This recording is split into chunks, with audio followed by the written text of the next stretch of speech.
So this video is all about how an object's forces, or its dynamics, impact the object's motion. So we're looking at how do our dynamics or forces an object feel impact where it will actually go. The key thing you need to know is that the direction of the net force, so that's the sum of all the forces on an object, will always be the same as the direction of the acceleration. And that actually comes from this equation, which we'll spend a lot more time with later on in this unit. But what we need to know for this part is that the net force and the acceleration will always be in the same direction. But be careful, just because the net force and the acceleration are in the same direction doesn't mean the object's motion will be in that direction. So net force and A, always the same direction, but that's not necessarily the direction the object will move. So we'll start with a simple example to see how this plays out. If your object's initially at rest and it feels a net force forward, so this car feels a net force forward, then the acceleration has to be forward too, right? So the net force and the acceleration always in the same direction. And if you start out at rest, then your motion will also be in that direction too. This kind of makes sense. Car's at rest, feels an acceleration forward, it feels a force forward. So it's going to travel forward, speeding up and speeding up, right, as it goes. So the direction of motion will just be forward. So the motion is forward. But it gets a little bit trickier if your object is initially moving. So here's a rocket ship. It's initially drifting to the right, but then it turns its engines on and feels a force in the upwards direction. So here the net force on this object is going to be up, which means my acceleration is going to be up as well. We want to see what path this rocket ship will take. Well, first we have to remember that the rocket ship has inertia, right? And its inertia means that it wants to keep doing what it was already doing before. So the rocket ship was drifting to the right, so it wants to keep on drifting to the right. So due to its inertia,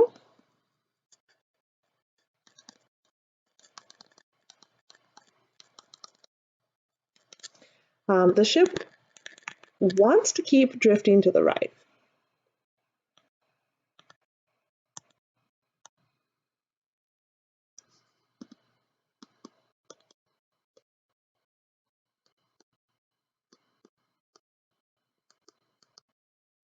But this acceleration upwards from the net force upwards is going to cause increased velocities in the upwards direction, right? So that acceleration upwards, so that acceleration up is going to create increased velocities in that up direction. And that's because originally we're not moving up or down at all, right? There's no vertical velocity. But once we add an acceleration vertically, it's going to create some increased velocities vertically. So we have these two things going on. The rocket ship needs to keep drifting right, but needs to get faster and faster in the vertical direction. How could we do that? Well, it's with a curve. So the rocket ship will actually follow a curved path like this, and it'll just continue curving the entire time. It never actually ends up going in a straight line here because it keeps on accelerating upwards, so it'll be a curve. Notice this actually looks a little bit like a parabola, and it is. This is an upside down version of projectile motion, right? If I turned this whole picture upside down, I'd have an example of like a ball being thrown, feeling maybe an acceleration due to gravity, and it follows that nice parabola. Just the only different thing about this picture is I've got the acceleration up, right? But it's actually the same situation there. Now, what if though the acceleration happens over a very short period of time? So this happens when you're playing soccer. So maybe a ball is moving to the right like this, or rolling east. If we use our northeast, southwest sort of thing. So the ball's moving east. Then you kick it due north. So you apply a force. At this moment in time, you apply a net force, which is just straight up. But you only apply that net force over a brief moment, right? When you kick a ball, your foot isn't staying with the ball on the field. You just kick it once, it does its acceleration, and then the ball goes at a constant speed after it leaves your foot because there's no more forces on it. So the force is applied over a very short period of time. So here, force is applied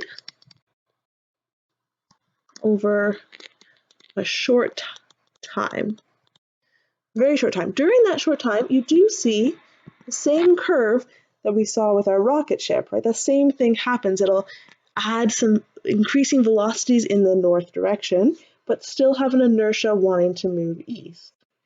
But as soon as the foot leaves your ball, as soon as the ball leaves your foot, your ball will just continue in a straight line, right? It's not going to keep curving because the acceleration turns off. So once your foot and the ball lose contact, the ball goes in a perfectly straight line. So here, once your foot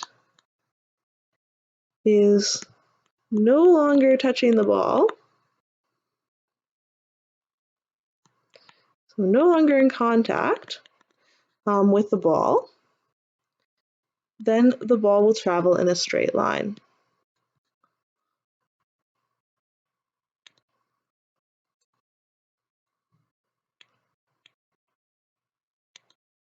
And what keeps that ball traveling in a straight line? Well, that's just the ball's inertia, right? So the ball has inertia, this tendency to keep doing what it was doing before, and so that just keeps it moving in a straight line. And if there's no forces slowing it down, it'll just keep going indefinitely in that straight line.